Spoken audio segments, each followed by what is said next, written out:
The long-awaited Random Gal 101 Dalmatians rant. Oh, yeah, build it up like that. Hang on. 10. Look at that smug look on you. I'm not looking smug. Alright, fine. And so, close. I hope to be a little bit more awake for this because I want you guys to know... I'm sure you'll get awake, yes. Just the sheer awfulness of what this movie did to me. 101 Dalmatians was a book which got made into a very good Disney animated film back in, what was it, the 60s? The 50s? Anyway. The 50s. The 50s, yes. It's great. And growing up, it was, and it probably still is, my favorite Disney movie. Like, I liked it more than the princess movies, which I also love, but I loved 101 Dalmatians. There was a summer when I watched like nothing but that. I have the entire movie memorized from beginning to end. I learned how to speak British. Even back before I really learned how to, back when I didn't really even know how to speak English, and I could memorize that, recite that movie. I loved it so much. I just loved that movie. As a kid, it really spoke to me. So, in 1996, I believe, actually 1995, I heard that Disney is making a live-action version of that movie. Whatever possessed them to do it, I do not know, but I heard that they were going to come out with 101 Dalmatians, the live-action movie written by the guy who did Home Alone, and starring Glenn Close as Cruella de Vil. And they were really, you know, kind of, it was like an event thing. And so I was actually excited because it was my favorite film of all time, and back then I was young and naive enough to think that they would do it justice. Anyway, so when it came out in like November. I took my mom and my grandmother to go see it because I was so excited about it. I went and saw it like opening weekend, and I mean, for those of you who saw the movie, you know what I'm talking about. It sucked. It really sucked.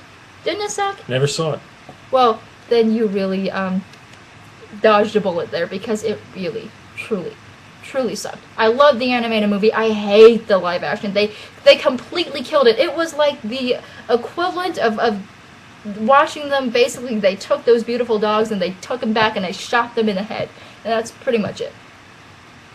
And they buried it. I mean, and what really pissed me off was that it had so much promise because they cast every single one of those characters so well. You know, I mean, it was who played Roger?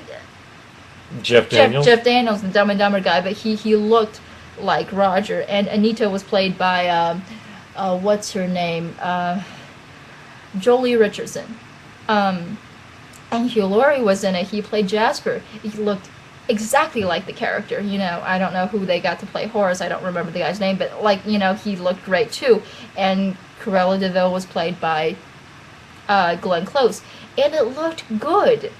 And every single one of those parts was cast right, so it had potential. But I don't know what happened. It just didn't happen. It just did not happen. Yes, once again, Hugh Laurie was in there playing Jasper, one of the two bad guys. And it was just like, it was one bad crotch joke after another, and none of it was in the original. They completely redid the story. It became really stupid. I can't even begin to tell you how stupid it was. And you know, in the original story, the dogs go to like the big haunted house, the manor, and then they leave, and then they travel all the way back to London by themselves, right?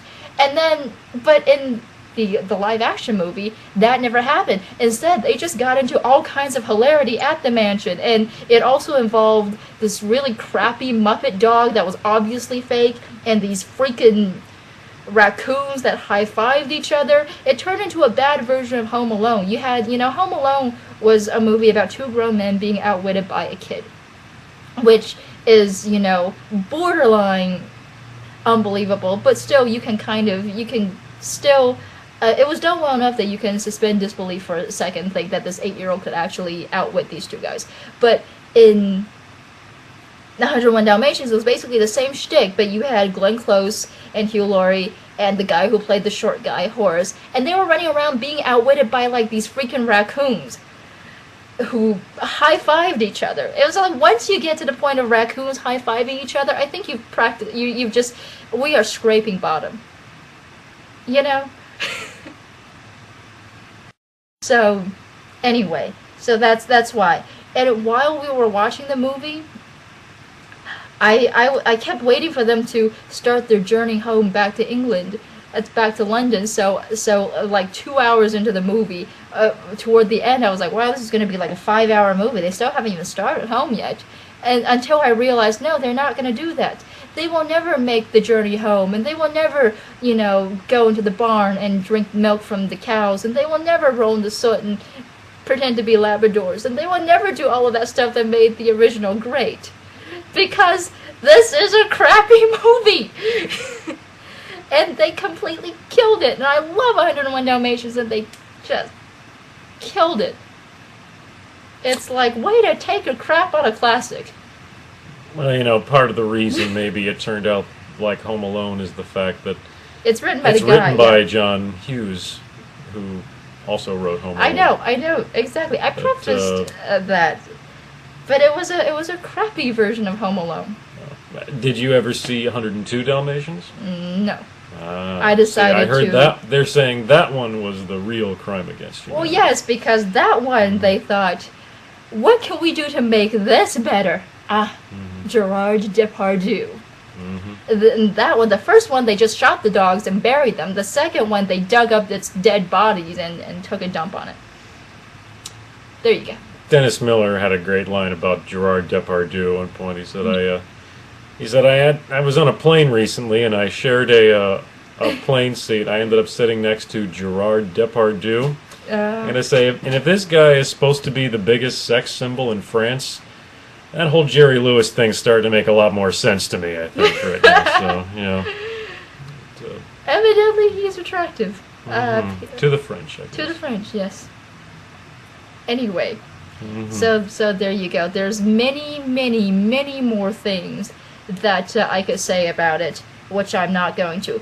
But you know what I hate the most about that movie is that it in the previews, it showed you all of the ways it was like the original 101 Dalmatians. Like, every scene that they did that was like the original movie, they showed in the preview. And then when you go to actually see the movie, it was nothing like the original. It's like they actually showed the part where, you know, Jasper and Horace comes up to the door and goes, hi, you know, we're from the gas company, you know, the electric company, and all of that. And all of those lines that I know. And so, you know, anyway. It was incredibly awful. Evidently, Glenn Close won a Golden Globe for it, so tells you a little something about the Globes, don't it? I hated that movie. I was saying, was it better or worse than the direct-to-video sequel? I did not see. Was it Patches? Or Adventure or something, yeah. Was it Patches or was it Lucky? I don't know. Yeah, and another thing that I guess was inevitable that maybe the live-action movie did not have that the original had was that the dogs couldn't talk. So, you know, I think that loses a little something. They weren't as just as alive and as human as the way they were in the animated series, which I suppose is inevitable. And the real-life Dalmatians did not look quite the same as the animated Dalmatians. They always make them look so cute in the cartoons, and you know, and I understood that going in, and I knew that the dogs didn't talk, which means they had to do more on the human characters. But they made it all about, but they didn't really even develop the human characters. They just made it about two idiots and a bunch of raccoons running around a creaky old mansion in the end. That was it. And then Glenn Close falls into a vat of tar, and then ta-da! That's it. It's a shame. a shame in the end, I guess. But you'll always have the animated version. If you haven't seen it before, go watch it. It's a really, really great movie. It's sweet. Mm-hmm. Yes. Yeah, if you want to see two idiots run around with a bunch of raccoons, one of them being Hugh Laurie, I don't blame him. I'm sure he had kids to feed. But oh my god, was that a piece of crap. Mm-hmm. Then watch the movie. Yeah. Is that it? Or is yeah. It? All right. Go watch Hugh Laurie kiss a moose. And on that note.